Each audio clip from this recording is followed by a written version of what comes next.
So the president shook things up last night with the tweet, social media post, rather, true social post you've all seen, number 110.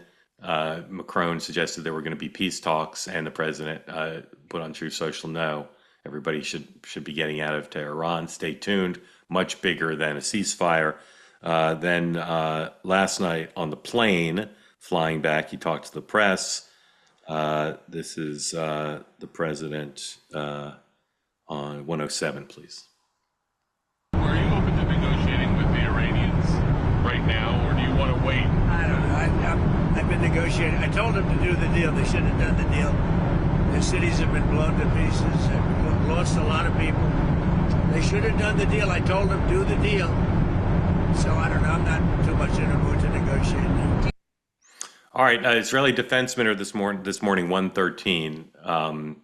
Don't know if this was a press conference or a statement, whatever, but this is the Defense Minister, Israel Katz, 107. Today, we're about to strike very significant targets, strategic, governmental, and infrastructure inside Tehran. The IDF spokesman will issue an evacuation call in Persian.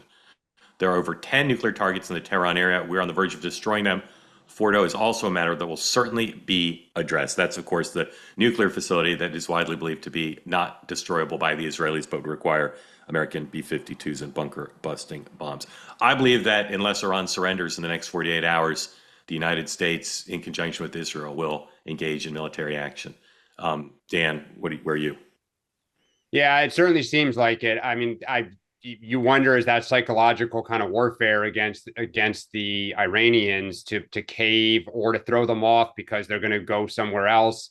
But it certainly seems like something is imminent. We moved refueling equipment, more aircraft carriers into the region recently. Those would be necessary to fly the B-52s with the bunker busters in there.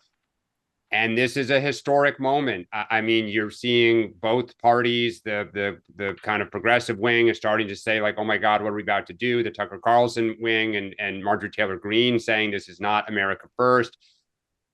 I think we're at this fork in the road. Yeah, we'll get to MAGA in a second, but Sean, where do you think we are in terms of U.S. military involvement?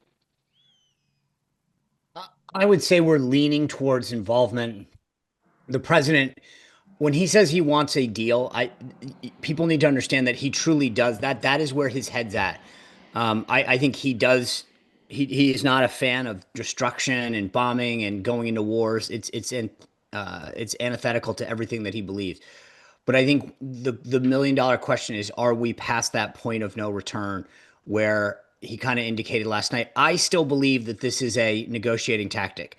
He wants the Iranians to know that they're out of options. He's willing to go this far. You have a final card to play if you want to play it.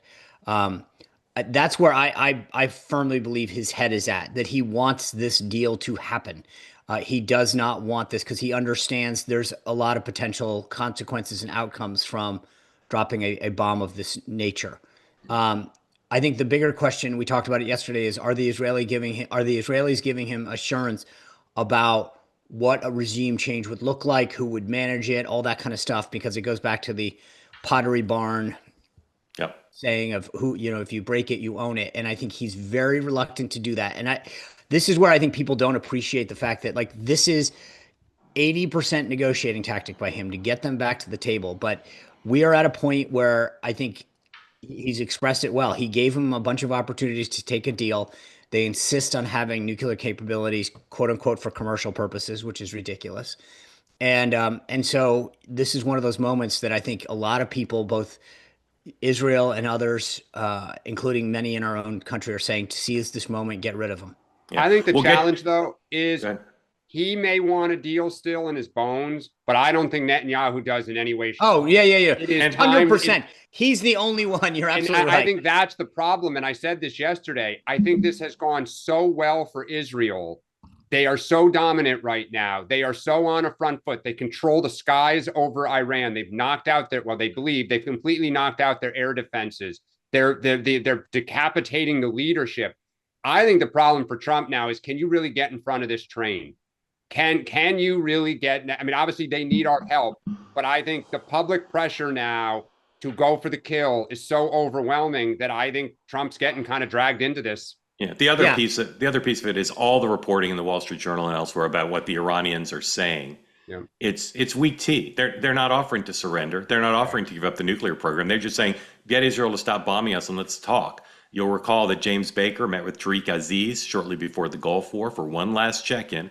And I think if the Iranians get that, and I don't think they will, because I don't think there's no indication that they're offering anything significant to change the trajectory of where we're headed. So I think it's possible there'll be a meeting with Witkoff, maybe even J.D. Vance, but I doubt it, because I think enough set in motion that the president's not going to be interested in a stall tactic. If you want to be in on the conversation, please raise your hand. On a day when Marjorie Taylor Greene and David Hogg seem in strong agreement, I'll remind you that peace, love, and understanding is vital here. They say that something that's easy is like a walk in the park. Well, easier than a walk in the park, hit the subscribe button, be part of the two-way community, never miss an episode, be part of our conversations. Thank you for your service to America.